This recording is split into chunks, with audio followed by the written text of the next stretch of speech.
Salvador Jesus Cristo. Amém. Meu nome é Ronald Moreira, eu sou pastor da Igreja de Nova Vida Afonso Pena e nesta oportunidade eu quero compartilhar de um breve texto das Sagradas Escrituras que encontra-se no livro de Josué, no capítulo de número 1, nos versículos 1 e 2. Eu convido que você preste atenção no que diz as Escrituras. Diz assim: sucedeu, depois da morte de Moisés, servo do Senhor, que este falou a Josué, filho de Nun, servidor de Moisés, dizendo, versículo 2, Moisés, meu servo, é morto, dispõe-te agora, passa esse Jordão, tu e todo este povo, à terra que eu dou aos filhos de Israel. Só até aqui. Para nós compreendermos aquilo que Deus quer falar nesta oportunidade por meio desta devocional, eu quero trazer o contexto do povo, como por exemplo, o capítulo 34 de Deuteronômio, o último capítulo que antecede o livro de Josué. A Bíblia diz que o povo pranteou ao longo de 30 dias a morte de Moisés. Ou seja, o contexto era de tristeza, de choro, de dúvida, de incerteza. O contexto era de falta de esperança, de nenhuma perspectiva, pois o povo conhecia muito bem quem era Moisés, ou melhor, quem fora Moisés.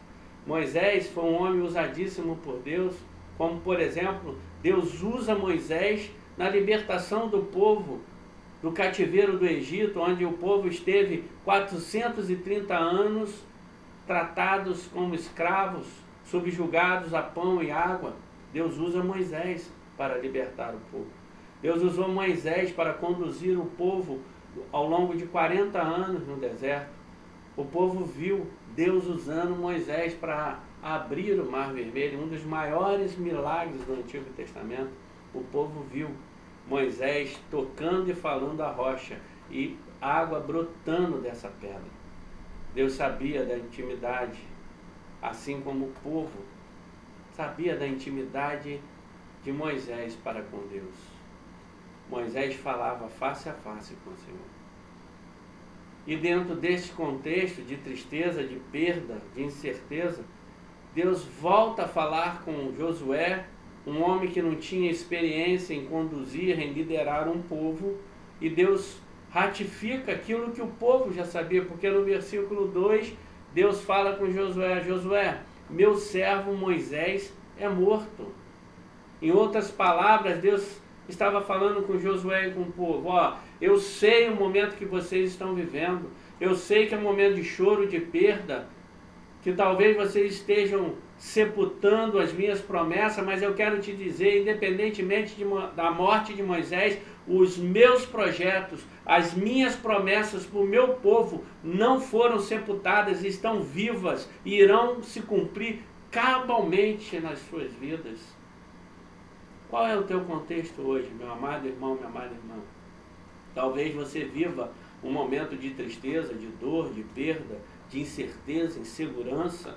Talvez você não tenha nenhuma perspectiva. É o momento que o mundo está vivendo. Diante desta pandemia, muitos estão vivendo a quarentena, em casa, enclausurados, se alimentando só de notícias ruins. Muitos estão pensando em dar cabo da própria vida e se esquecem que Deus tem uma promessa em sua vida, mas Deus me trouxe aqui por meio desta oportunidade, por meio desta devocional, para renovar a sua fé, por meio da palavra de Deus, porque a fé vem pelo ouvir e ouvir a pregação da palavra de Cristo.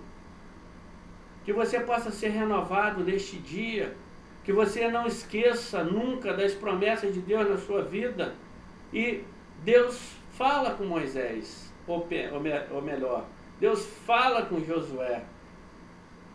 Meu servo Moisés é morto, dispõe-te agora, passa esse Jordão.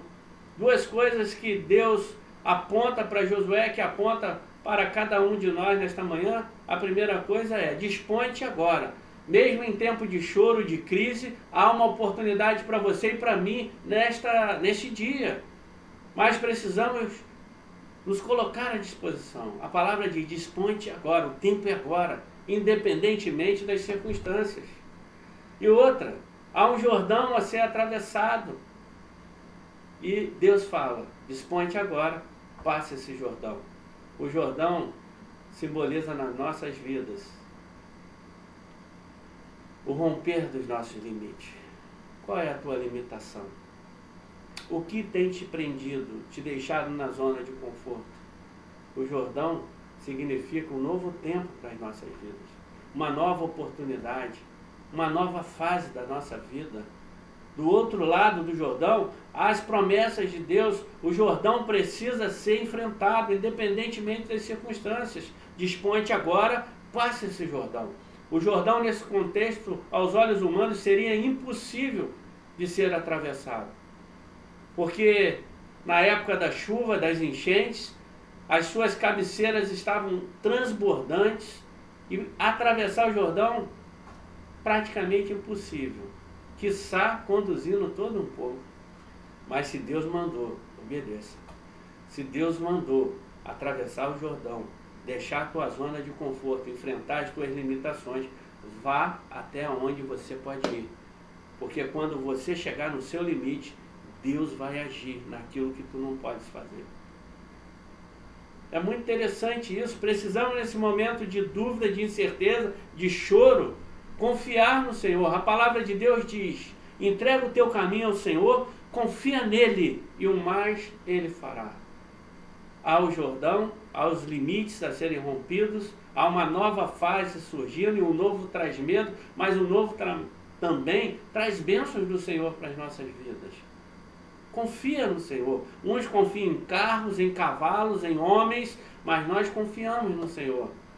Deus vai nos dar a vitória. Deus irá nos conduzir ao outro lado, a terra prometida, a terra que mana leite e mel.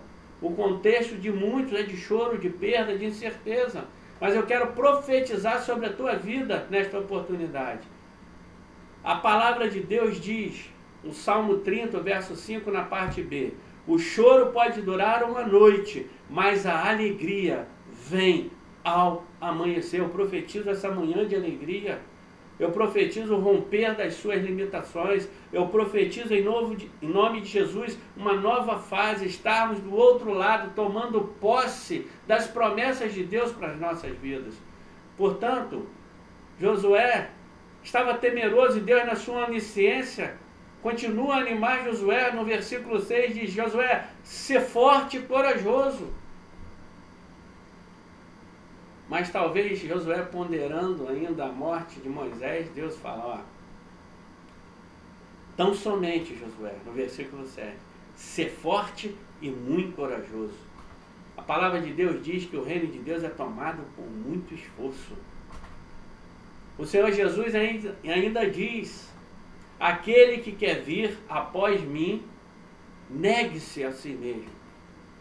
Tome a sua cruz e siga-me. Do outro lado tem vitória. Nós podemos escolher nesta oportunidade ficarmos estagnados, chorosos, olhando para a amargura, para as circunstâncias adversas, ou crermos na palavra de Deus e avançarmos. E crermos que vamos romper os nossos limites e que do outro lado chegaremos em Cristo Jesus. Eu creio que, em meio a tudo isso, há uma oportunidade de vitória para nós. Ainda que você tenha desistido, o Senhor não desistiu de você, nem da sua promessa. É interessante que no versículo 8, Deus fala com Josué, não cesses de falar desse livro da lei. Em outras palavras, não cesse de pregar a minha palavra, mas o Senhor dá um outro conselho a Josué no versículo 8. Antes, medita nela, de dia e de noite. Só pode conduzir um povo quem se alimenta da palavra de Deus. Só pode pregar quem está alimentado. Ninguém dá aquilo que não tem. Então, o que vai nos sustentar, o que vai nos dar força para vencer, em primeiro lugar, as nossas limitações, e força para atravessar o Jordão e chegar do outro lado, na outra margem, num novo nível, é a palavra de Deus que nos sustenta. Nem só de pão viverá o homem, mas de toda a palavra que procede da boca de Deus. E para finalizarmos essa oportunidade hoje, eu quero finalizar com o versículo 9 que diz assim: não te mandei eu? Sê forte e corajoso, não temas, nem te espantes, porque o Senhor teu Deus é contigo, por onde quer que andares. A vitória é certa, porque o Senhor é contigo. Portanto, levanta-te, dispõe-te agora, passa esse Jordão, vença essa limitação e vai em direção à tua promessa, à tua Canaã celestial, uma terra que mana leite e mel, onde existe a paz que excede todo entendimento, porque Deus é contigo. Mateus capítulo número 28, versículo 20, ratifica isso que o Antigo Testamento diz. A palavra de Deus em Mateus capítulo 28, versículo 20 diz assim: eis que estou convosco todos os dias, até a consumação do século. Portanto, Deus é contigo, meu amado. Não desista, avante e tome posse da sua promessa, em nome de Jesus. Amém? Deus te abençoe rica e abundantemente, em nome de Jesus. E lembre-se, Deus tem uma palavra para você. Até a próxima.